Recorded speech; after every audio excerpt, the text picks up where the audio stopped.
اليوم يئس الذين كفروا من دينكم فلا تخشوهم واخشون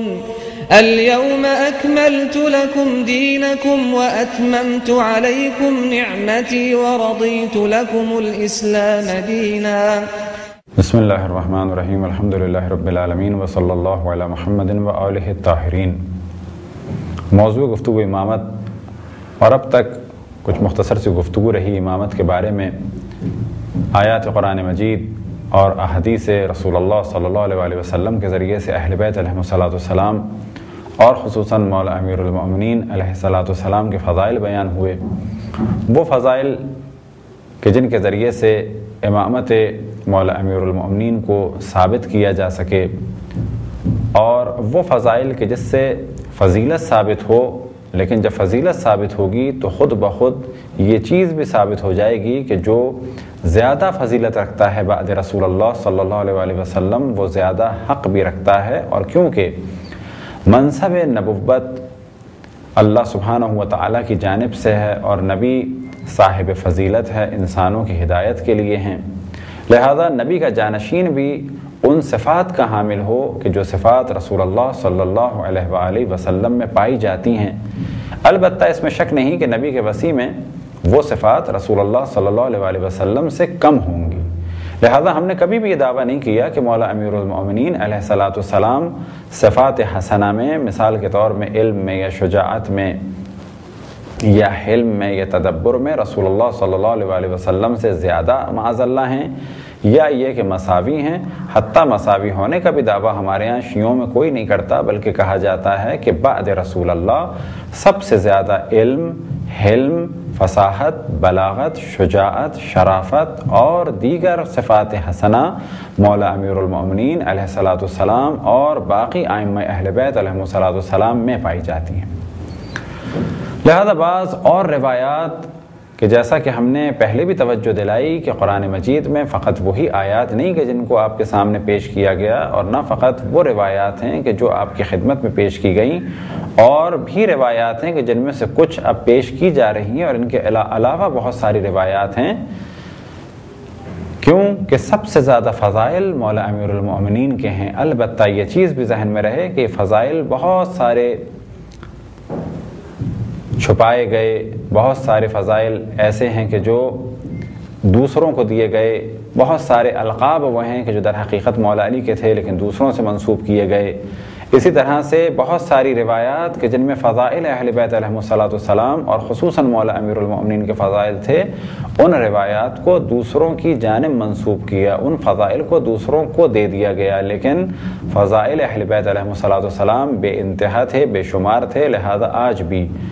تمام کتب شیعہ و سنی کا اگر ملا کے مطالعہ کیا جائے تو بھی سب سے زیادہ فضائل اہل بیت علیہم السلام کے، اور ان میں سب سے زیادہ مولا امیر المؤمنین کے، اور اگر یہ مطالعہ الگ الگ کتب کا کیا جائے، مثال کے طور پہ کتب شیعہ کا جدا گانا، کتب اہل سنت کا جدا گانا،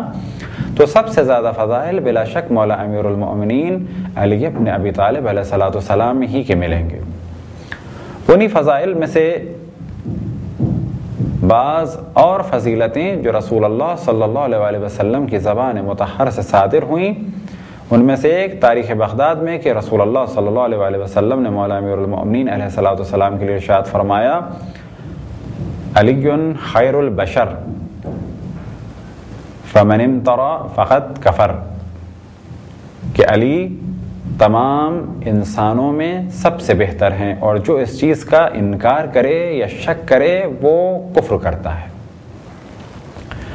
اسی طرح تاریخ بغداد میں ایک اور روایت مولا امیر المؤمنین کے لیے نقل ہوئی، من لم یقل علی خیر الناس فقط کفر، کہ جو یہ نہ کہے کہ انسانوں میں سب سے بہتر علی ابن ابی طالب ہیں وہ کفر کرتا ہے۔ ایک اور روایت کہ جو کنوز الحقائق جناب مناوی کی، اس میں نقل ہوئی، انا وعلی حجت اللہ علی عبادہ، میں اور علی اللہ کے بندوں پر اللہ کی جانب سے حجت ہوں۔ اسی طرح سے رسول اللہ صلی اللہ علیہ وسلم نے ارشاد فرمایا، علی سید العرب، علی عربوں کے سردار ہیں۔ اسی طرح سے مجمع الزوائد میں جناب حیثمی نے ایک روایت نقل کی کہ رسول اللہ صلی اللہ علیہ وسلم نے ارشاد فرمایا ان ھذا اول من آمن بی، کہ بتحقیق یہ وہ ہے کہ جو سب سے پہلے مجھ پر ایمان لایا، وھذا اول من یصافحنی یوم القیامہ، اور یہ وہ ہے کہ جو سب سے پہلے مجھ سے یوم قیامت مصافحہ کرے گا، ھذا صدیق الاکبر، یہ صدیق اکبر یعنی سب سے بڑا سچا ہے، وھذا فاروق ھذی الامت یفرق بین الحق والباطل، اور یہ اس امت کا فاروق ہے جو حق اور باطل میں فرق کرے گا، وھذا یعصوب المؤمنین، یہ یعصوب المؤمنین ہے، والمال یعصوب الظالمین، اور مال یعصوب الظالمین ہے، اور بعض روایتوں میں نقل ہوا والمال یعصوب المنافقین۔ تو اس روایت میں مولا علی کو رسول اللہ صلی اللہ علیہ وسلم نے صدیق اکبر، فاروق امت، یعصوب الدین یعنی دین کی پناہ گاہ، اور سب سے پہلے ایمان لانے والا، اور سب سے پہلے قیامت میں رسول اللہ صلی اللہ علیہ وسلم کے ساتھ آپ ہی مصافحہ فرمائیں گے یوم القیامہ۔ مستدرک الصحیحین میں جناب حاکم نے ایک روایت نقل کی کہ رسول اللہ صلی اللہ علیہ وسلم نے ارشاد فرمایا مولا علی علیہ السلام سے انت سید فی الدنیا و سید فی الآخرہ، کہ تم دنیا میں بھی سردار ہو اور آخرت میں بھی سردار ہو، حبیبوں کا حبیبی، تم سے محبت کرنے والا مجھ سے محبت کرنے والا ہے، وہ حبیبی حبیب اللہ، اور جو میرا حبیب ہے جو مجھ سے محبت کرنے والا ہے وہ اللہ کا حبیب ہے، وہ عدووں کا عدوی، اور تمہارا دشمن میرا دشمن ہے، وہ عدوی عدو اللہ، اور میرا دشمن اللہ کا دشمن ہے، والویل لمن ابغضک بعدی، اور ویل ہو اس پر کہ جو میرے بعد تم سے بغض رکھے، بس ہر وہ شخص کے جس کے دل میں بغض مولا امیر المؤمنین اور اہل بیت علیہم السلام ہو تو رسول اللہ صلی اللہ علیہ وسلم نے ارشاد فرمایا الویل، اس پر ویل ہو۔ مولا امیر المؤمنین علیہ السلام کے بارے میں ایک روایت کہ جو مختلف کتب میں اور مختلف الفاظ کے ساتھ نقل ہوئی وہ یہ کہ مولا امیر المؤمنین حق کے ساتھ ہیں اور حق مولا علی کے ساتھ ہے، اور جس طرف مولا علی ہے حق اسی جانب ہے۔ لہذا امام ترمذی صحیح ترمذی میں ایک روایت نقل کرتے ہیں کہ رسول اللہ صلی اللہ علیہ وسلم نے ارشاد فرمایا رحم اللہ علی، اللہ سبحانہ و تعالی علی پر رحمت نازل فرمائے، اللہم ادر الحق معه حیث دار، کہ یا اللہ جہاں جہاں علی جائے وہاں وہاں حق ساتھ ساتھ اس کے ہو۔ اسی روایت کو تاریخ بغداد میں خطیب بغدادی نے نقل کیا کہ رسول اللہ صلی اللہ علیہ وسلم نے ارشاد فرمایا، اور یہ روایت جناب ام سلمہ سے نقل فرمائی کہ رسول اللہ صلی اللہ علیہ وسلم نے ارشاد فرمایا علی مع الحق والحق مع العلی ولن یفترق حتی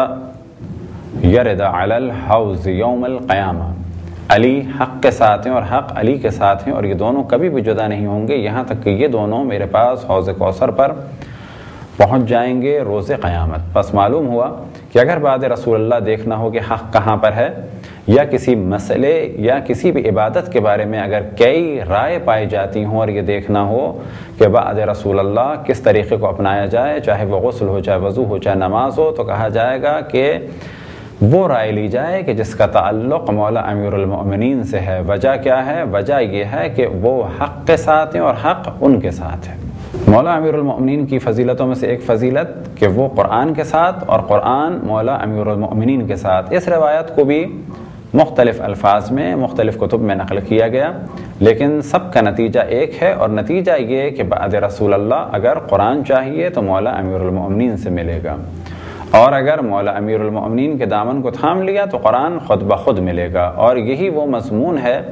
کہ جو رسول اللہ صلی اللہ علیہ وسلم نے حدیث ثقلین میں جس جانب توجہ دلائی، انی تارکم فیکم الثقلین کتاب اللہ و عطرت اہل بیتی ما ان تمسکتم بہما لن تضلوا ابدا حتی یرد علی الحوض، میں تمہارے درمیان دو گرہ قدر چیزیں چھوڑ کے جا رہا ہوں، ایک کتاب خدا، دوسرے میرے اہل بیت، جب تک تم ان دونوں سے متمسک رہو گے کبھی بھی گمراہ نہیں ہوگے، یہاں تک کہ یہ دونوں میرے پاس حوض کوثر پہ پہنچ جائیں گے۔ بالکل اسی طرح مولا علی اور قرآن ساتھ ساتھ ہیں، وہاں پر اہل بیت اور قرآن ساتھ ساتھ ہیں، یہاں پر اہل بیت علیہم میں سے یہ روایت مخصوص مولا امیر المؤمنین کے لیے ہے، لیکن اس کے معنی یہ نہیں ہے کہ امام حسن امام حسین اس میں شامل نہیں ہیں، وہ اس روایت یعنی روایت ثقلین کے ذریعے سے، حدیث ثقلین کے ذریعے سے مفہوم ایک ہی ہے، لیکن حدیث ثقلین میں باقی اہل بیت کا ذکر ہے، اس روایت میں فقط مولا امیر المؤمنین کا خصوصیت سے ذکر ہے۔ اس روایت کو مستدرک صحیحین میں حاکم نیشاپوری نے نقل فرمایا، رسول اللہ صلی اللہ علیہ وسلم سے روایت نقل ہوئی، علی مع القرآن والقرآن مع العلی لن یفترق حتی یرد علی الحوض، یہ دونوں کبھی بھی جدا نہیں ہوں گے یہاں تک کہ دونوں میرے پاس حوض کوثر پہ پہنچ جائیں گے۔ بعض دفعہ سوال کیا جاتا ہے کہ ہم مولا علی کا اتنا ذکر کیوں کرتے ہیں، تو یاد رکھیں یہ سب کچھ اس لیے نہیں ہے کہ یہ ہم اپنے پاس سے کرتے ہیں یا اس لیے کہ ہمارا دل چاہتا ہے، بے شک دل چاہتا ہے، لیکن دل چاہنے کی وجہ یہ ہے کہ یہ حکم اللہ سبحانہ و تعالیٰ کے حبیب رسول اللہ صلی اللہ علیہ وسلم کی جانب سے ہے۔ لہذا مختلف روایات میں ذکر مولا علی اور دیکھنا مولا علی کا عبادت قرار دیا گیا ہے، لہذا مستدرک الصحیحین میں حاکم نیشاپوری، اسی طرح حلیۃ الاولیاء میں اور دیگر کتب میں ایک روایت نقل ہوئی کہ رسول اللہ صلی اللہ علیہ وسلم نے ارشاد فرمایا النظر الی علی عبادہ، کہ علی کی جانب دیکھنا عبادت ہے۔ ایک اور روایت مستدرک میں نقل ہوئی النظر الی وجہ علی عبادہ، دونوں کا مفہوم ایک ہے، ان کی جانب دیکھنا یا ان کے چہرے کی جانب دیکھنا عبادت ہے۔ فیض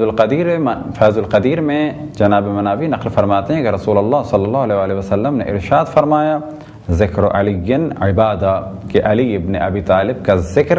اب چاہے وہ زبان کے ذریعے سے ہو چاہے وہ تصور ہو، یہ عبادت ہے۔ وجہ کیا ہے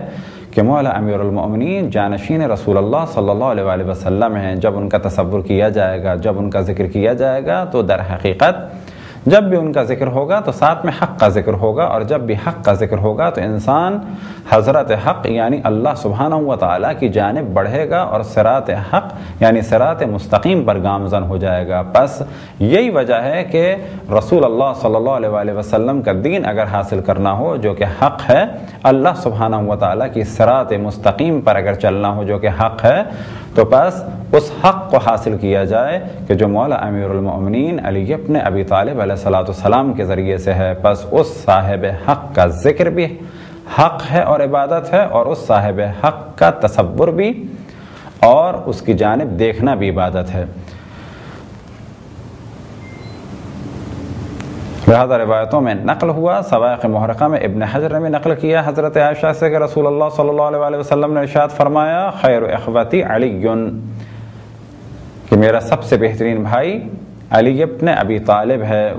انہی روایتوں میں سے ایک روایت مولا علی امیر المؤمنین علیہ السلام کے فضائل میں سے ایک اہم فضیلت یہ کہ آپ کا عقد مبارک جو جناب سیدہ سلام اللہ علیہ سے ہوا وہ بھی حکم خداوند تبارک و تعالیٰ تھا۔ اس موضوع سے متعلق مختلف روایتیں مختلف کتابوں میں نقل ہوئیں، مثال کے طور پہ ذخائر عقبہ میں محب تبری کی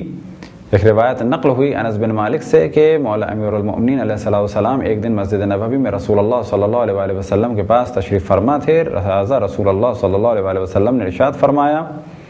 وَإِذْ قَالَ لِنَبِيِّكَ، یعنی رسول اللہ صلی اللہ علیہ وسلم نے مولا علی سے ارشاد فرمایا کہ مجھے جبرائیل نے ابھی خبر دی ہے۔ وہ خبر کیا ہے؟